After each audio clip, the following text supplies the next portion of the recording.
Il faut si peu de choses pour embellir la vie. Un sourire, une rose, simplement un ami. Bonjour les frères et sœurs. Bonjour aussi à ceux qui nous rejoignent sur Internet. Dieu vous bénisse. Vous avez vu ce soleil magnifique? C'est fantastique. Et j'ai vu qu'il y a 3 ans, j'ai vu sur ma page qu'il faisait le même temps. On avait même dû descendre le store. Bien, on pourrait aussi le... Enfin, bon, ça va. Il fait bon, il fait chaud. La vie coule comme une chanson. Je voudrais vous faire une lecture dans 2 Timothée 4, 22. Que le Seigneur soit avec ton esprit, que la grâce soit avec vous. Amen. Jésus, je te prie de bénir les paroles que je vais dire ce matin et que cela puisse aider mes frères et sœurs qui vivent des moments difficiles ou qui connaissent des gens qui vivent des moments difficiles. Merci Jésus. Amen. Voilà, nous avons chanté. Et maintenant, on passe donc à la prédication. Il faut que vous sachiez qu'il y a une différence entre l'âme et l'esprit. Il y a une différence. Toutes les ressources dont vous avez besoin sont déjà dans votre esprit, pas dans votre âme. Parce que l'âme, elle est le résultat, ça je l'ai déjà dit, mais je le redis parce qu'il y en a qui n'ont pas entendu, parce qu'ils viennent de découvrir le site. Ça se trouve dans Genèse 2, 7, quand Dieu a créé l'homme, il a dit « L'Éternel forma l'homme de la poussière de la terre », donc c'était une espèce de statue, quoi. Il souffla dans ses narines un souffle de vie, donc un esprit, dans d'autres versions, et l'homme devint un être vivant, ce qui signifie une âme. La note là en bas, c'est marqué, littéralement, c'est une âme vivante, un être vivant. Donc la fusion entre cette statuette de terre et l'esprit, c'est devenu un être vivant, une âme. Et votre âme, mon âme, elle a dû tout apprendre, elle doit tout apprendre. Même, c'est depuis qu'on est né, on apprend, on ne fait que d'apprendre tout le temps. Et notre âme, elle ne sait que ce qu'on lui a appris. Il y a des gens qui ne lisent pas beaucoup, donc ils n'apprennent pas grand-chose. À l'école, ils n'écoutent pas. Bon. Il faut apprendre. Votre esprit, par contre, lui, il est cette partie divine qui est dans votre enveloppe charnelle, dans votre corps.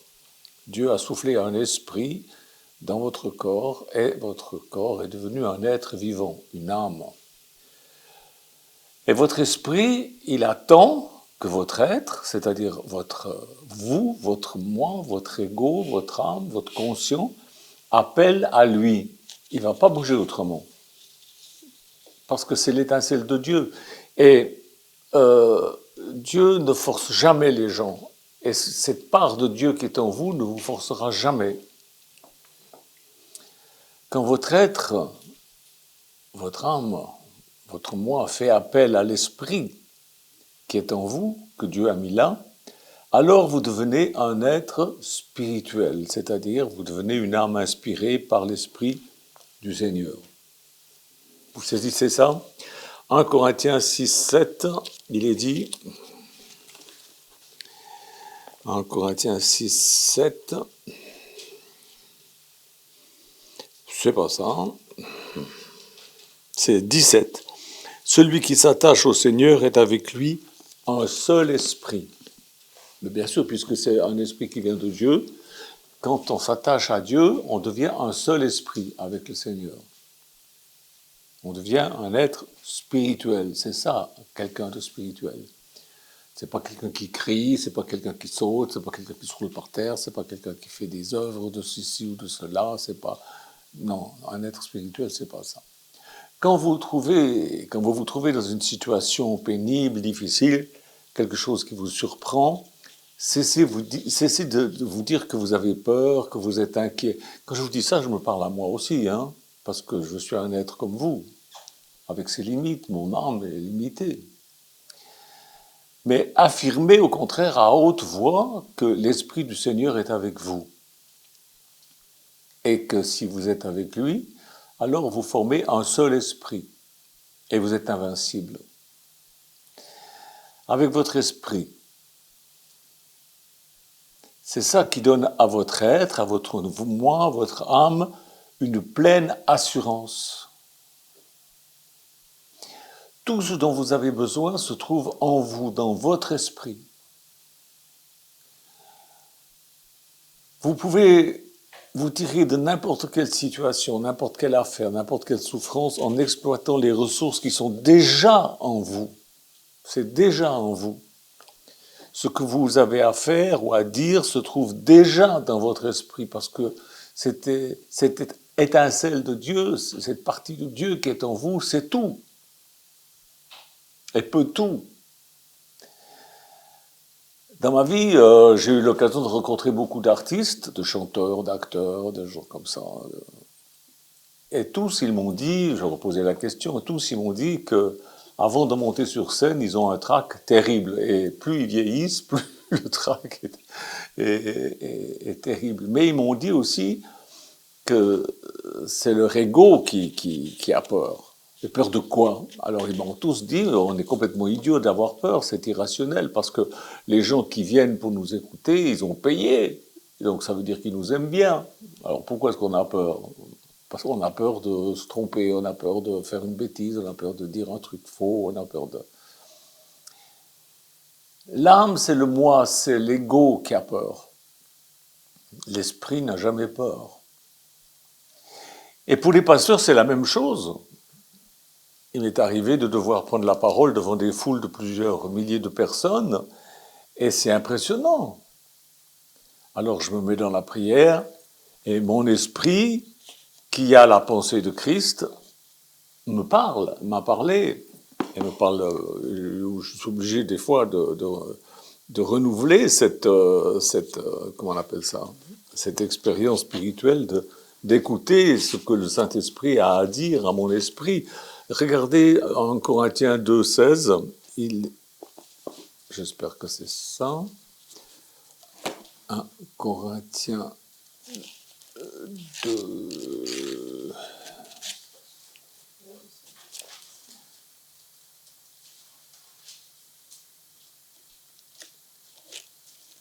Nous avons la pensée de Christ, nous l'avons, mais encore faut-il qu'elle puisse émerger de tout notre moi, notre ego, et de tout cela. Et le Saint-Esprit, mon esprit, quand je fais appel à mon esprit, quand je fais taire mon ego, alors l'esprit qui est en moi, cette partie de Dieu qui est en moi me dit, mais ces gens sont venus pour t'écouter, ils n'ont pas de haine envers toi, ils ont fait des kilomètres à pied, souvent en Afrique, il y en a même qui font des fois 20 kilomètres à pied pour venir écouter une prédication. Ou alors ils viennent en voiture, ou ça leur a coûté quelque chose. Pourquoi tu as peur? Parmi ces gens, il faut que tu te souviennes qu'il y a des papas, il y a des mamans, il y a des enfants qui ont des chagrins, qui ont des besoins, qui ont des soucis, qui ont des problèmes terribles. Tu peux les consoler, tu peux les rassurer, tu peux les aider, tu peux les guérir au nom de Jésus. Pense à ça. Voilà ce que l'Esprit de Dieu dit à mon esprit et ce que mon esprit dit à mon âme. Et il me dit, ne parle pas à la foule. C'est impersonnel. Parle comme si tu parlais à une personne qui est venue pour être aimée, qui est venue pour être bénie, qui est venue pour être réconfortée, qui est venue pour être guérie. Aime cette personne. Oublie les 2000 ou les 4000 personnes qui sont là. Sache que ce que tu diras atteindra de toute façon tout le monde. Parce que tu y mettras de l'amour. C'est tout simple, hein? Mais c'est tellement vrai. Dans votre souci d'aujourd'hui, je dis, moi, Michel Janton, à votre âme, Prends courage. Alors, ça c'est aussi ce que la Bible dit, prends courage, mais prends le où dans ton esprit, qui est l'étincelle divine qui est en toi. Et mettez-vous tout entier dans ce que vous avez à dire ou à faire avec amour. Que l'amour émane de vous, même pour vos ennemis, Jésus dit. Parce que vos ennemis, ils ont des problèmes. Votre ennemi, il a besoin de quelque chose. Peut-être qu'il a besoin de s'éloigner de vous. Eh bien, qu'il s'éloigne, pardonnez-le, laissez-le partir, puis c'est barre. Fiez-vous à votre esprit qui est en communion avec l'esprit de Dieu. Et non pas à ce que vous voyez, à ce que vous entendez, aux évidences, Facilement, mon ego, j'ai un ego surdimensionné, moi. Mon ego, il est vif, mais il faut que je le fasse taire pour que l'esprit puisse s'exprimer. C'est par l'esprit, par votre esprit, que vous pouvez entrer en communion avec l'esprit de Dieu. Vous ne pouvez pas entrer en communion avec Dieu par votre moi, avec votre ego, avec votre être charnel, avec votre être émotionnel. Il y a un secret que je vais vous donner pour que votre esprit puisse vous donner quelque chose, cette part de Dieu qui est en vous, pour qu'elle puisse se manifester, pour qu'elle puisse vous donner quelque chose, il faut lui donner la possibilité de vous donner quelque chose. Et ce que vous avez à lui donner, c'est vous. Oubliez-vous. Oubliez vos peurs, oubliez vos ressentiments, oubliez tout ça. Oubliez tout ça. Et laissez l'esprit, qui est votre vrai moi, vous inspirer. Croyez que toutes les ressources nécessaires sont dans votre esprit. Faites taire vos sentiments personnels.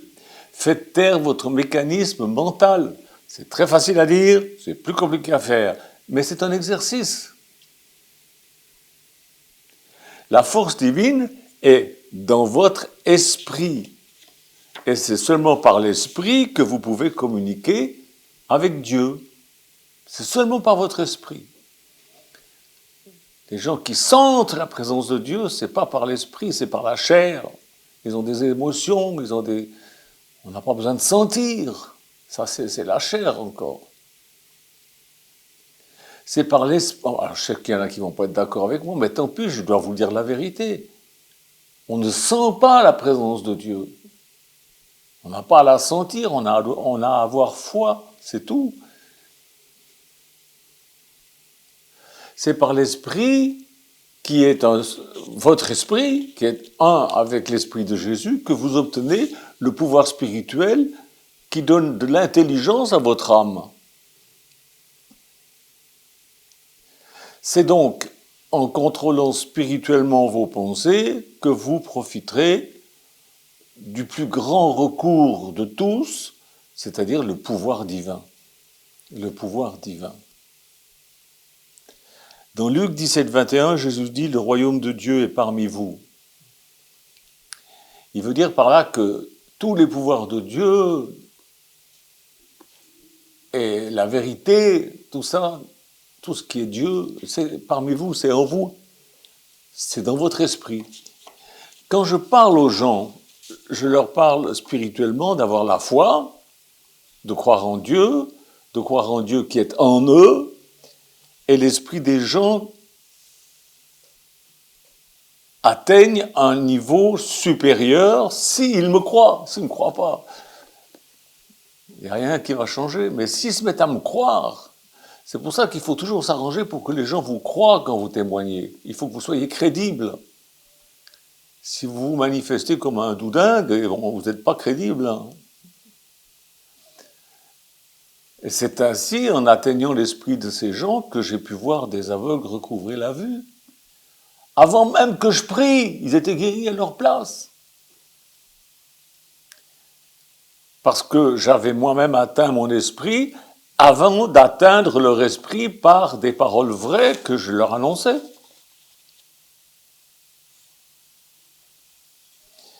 C'est ainsi que j'ai vu des gens paralysés se lever de leur chaise roulante et se mettre à marcher, courir, parce que leur esprit s'est mis en contact avec la toute-puissance de Dieu en écoutant mon message. La foi vient de ce qu'on entend vient de la parole de Dieu. Quand ça vient de la parole de Dieu et que vous le recevez, alors des choses miraculeuses peuvent se passer, peuvent se produire. Mais c'est d'esprit à esprit. Nous sommes nés de l'esprit, la Bible nous dit. C'est Jésus qui dit ça. Mais ceux qui n'ont pas l'esprit de Dieu sont appelés par l'apôtre Paul, dans la Bible, l'homme animal. C'est quand même... c'est terrible, mais bon, c'est comme des animaux. Ils ont une intelligence, ils ont de la mémoire, c'est formidable un animal. Moi, je vois j'ai un chien, c'est absolument fantastique, mais bon, il n'a pas l'esprit de Dieu. Hein. L'homme animal, il pense qu'avec son âme, avec son moi, avec son ego, avec ce qu'il a appris dans les bouquins, à l'école, à l'église, ou je sais pas où, mais il ne peut pas recevoir les choses de l'Esprit de Dieu parce que c'est une folie pour lui. Il ne peut même pas les connaître. Il ne peut pas. On trouve ça dans 1 Corinthiens 2, 14. Voilà ce qui est dit.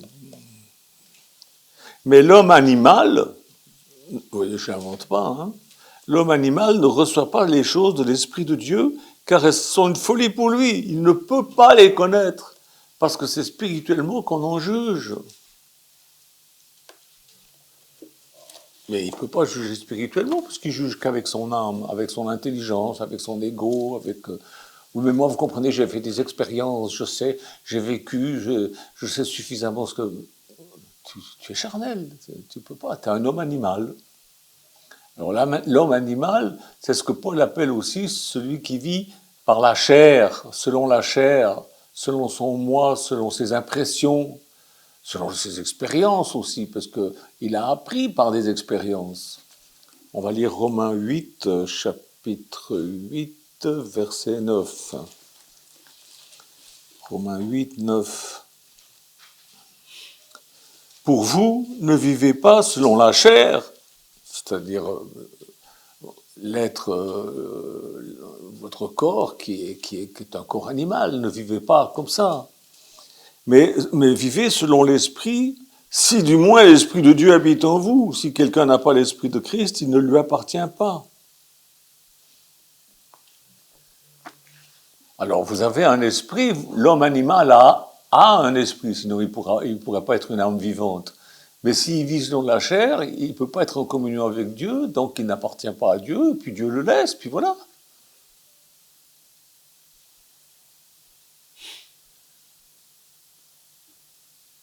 Ce matin, j'ai regardé des vidéos de religieux qui se réjouissent de ce que Hollywood brûle. Mais c'est honteux. C'est honteux. Oui, c'est bien fait pour eux, c'est Dieu qui les punit, c'est Sodome et Gomorre. Mais c'est affreux de penser des choses comme ça. C'est votre Jésus, ça? Jésus, il est comme ça. C'est charnel.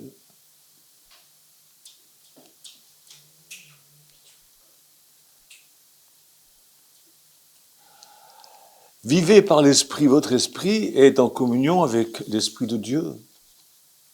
Si oui, si votre esprit est en communion avec l'esprit de Dieu, alors vous ne vivez pas selon votre ego, selon ce que le monde vous a appris, même selon ce que la religion vous a appris.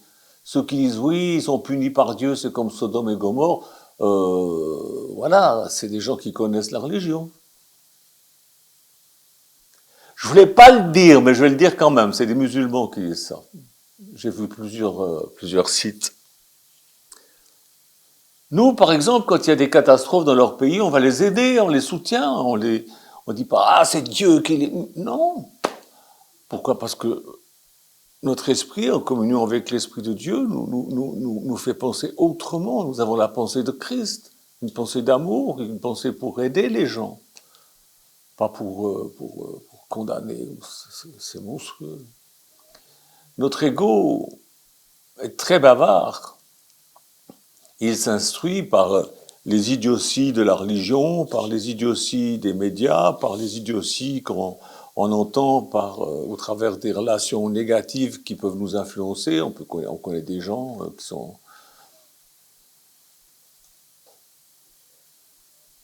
Je connais quelqu'un qui n'aime pas qui était contre les vaccins, il est toujours contre les vaccins.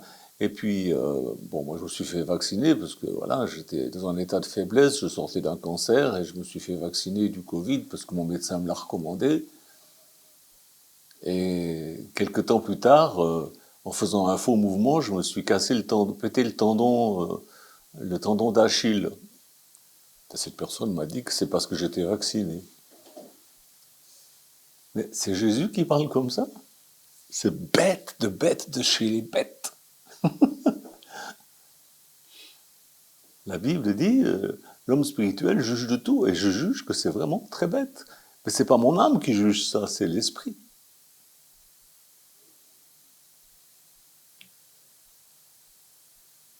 Il y a des gens négatifs, ils voient le mal partout. C'est pourquoi il nous faut toujours revenir à la pensée de Christ. Persévérez donc dans l'enseignement des apôtres. Dans Acte 2, c'est écrit, il persévérait dans l'enseignement des apôtres. Je ne sais plus si c'est Acte 2 ou Acte 4. Il persévérait dans l'enseignement des apôtres. Pas dans les enseignements de la télé, pas dans les enseignements de YouTube, des réseaux sociaux, même pas dans les enseignements du Talmud ou de la religion. Les premiers chrétiens persévéraient dans l'enseignement des apôtres, et les apôtres avaient reçu l'enseignement de Jésus. Ils ne persévéraient pas dans l'enseignement de Moïse. Les enseignements de Moïse, toutes ces ordonnances, Jésus les a clouées à la croix. C'est ce qui est écrit. Et maintenant, nous avons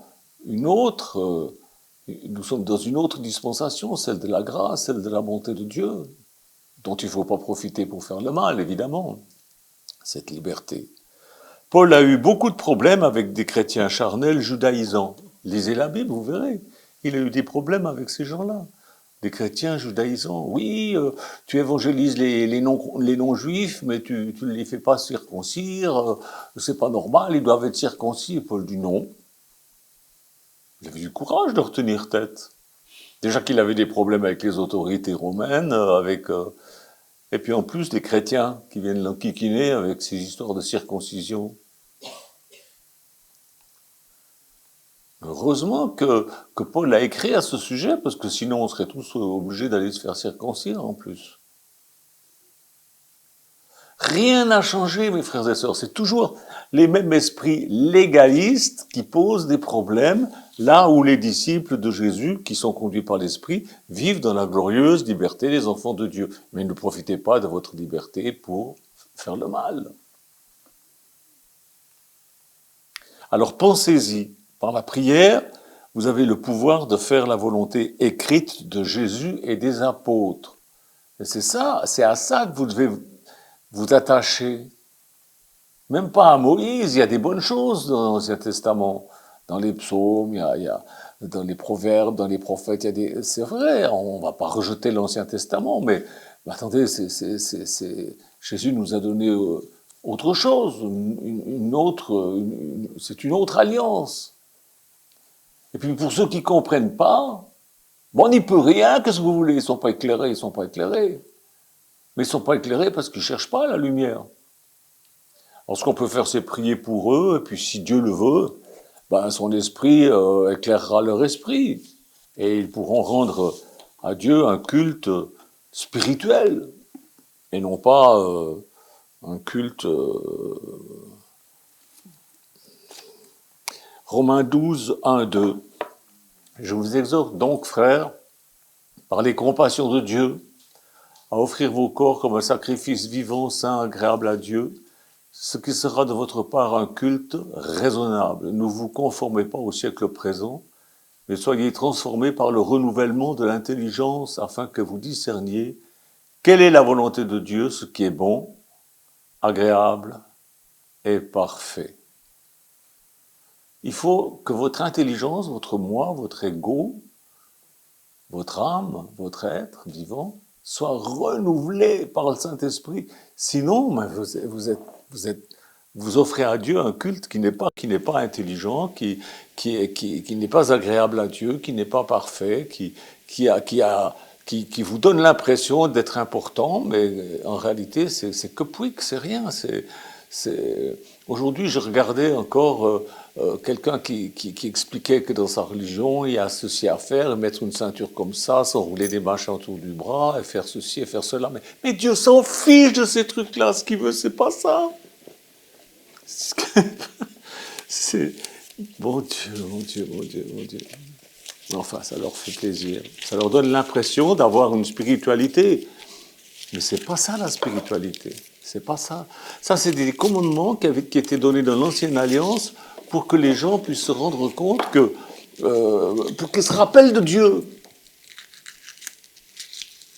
Et puis qu'ils se rendent compte que c'est impossible de servir Dieu, parce que c'est contraignant, c'est épouvantable, toutes ces lois. Dans le Talmud, il y a 613 lois, vous vous rendez compte? Il faudrait que je les publie. Vous regardez, vous allez sur Google, vous marquez les 613 commandements du Talmud, et vous allez lire. Vous allez voir comment c'est. C'est un petit peu comme la charia, hein. Ça rappelle, hein. C'est presque ça. C'est pas Jésus. Je suis désolé, c'est pas l'esprit de Jésus. Or, nous avons la pensée de Christ. Or, notre esprit est en communion avec Christ. Pas avec ces machins, non. Il faut que vous soyez des gens spirituels et non pas des gens charnels avec une religion. Les gens charnels avec une religion deviennent très méchants. Faites attention. Merci Seigneur de bénir ces paroles, de montrer à mes frères et sœurs que ce n'est pas un jugement que je porte, mais que je veux aider mes frères et sœurs à trouver le bon chemin, le chemin de la véritable spiritualité. Merci Jésus. Amen. Amen. Au revoir. Il faut si peu de choses pour embellir la vie. Un sourire, une rose, simplement un ami. Il faut si peu de choses pour que le ciel soit bleu. Il suffit que Dieu pose un bleu dans les cieux. C'est vrai, j'ai tant pleuré, mon Dieu, et tu as essuyé mes yeux. J'ai compris que mon destin est dans ta main.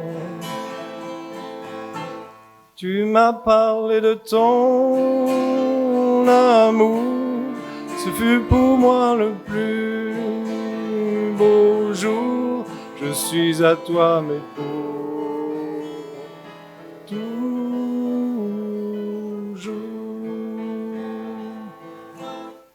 Il faut si peu de choses pour embellir la vie. Un sourire, une rose, simplement un ami.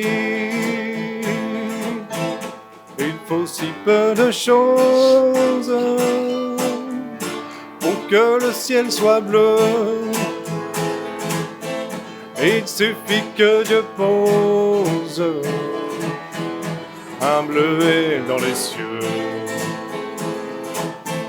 C'est vrai, j'ai tant pleuré, mon Dieu, et tu as essuyé mes yeux, et j'ai compris que mon destin est dans ta main.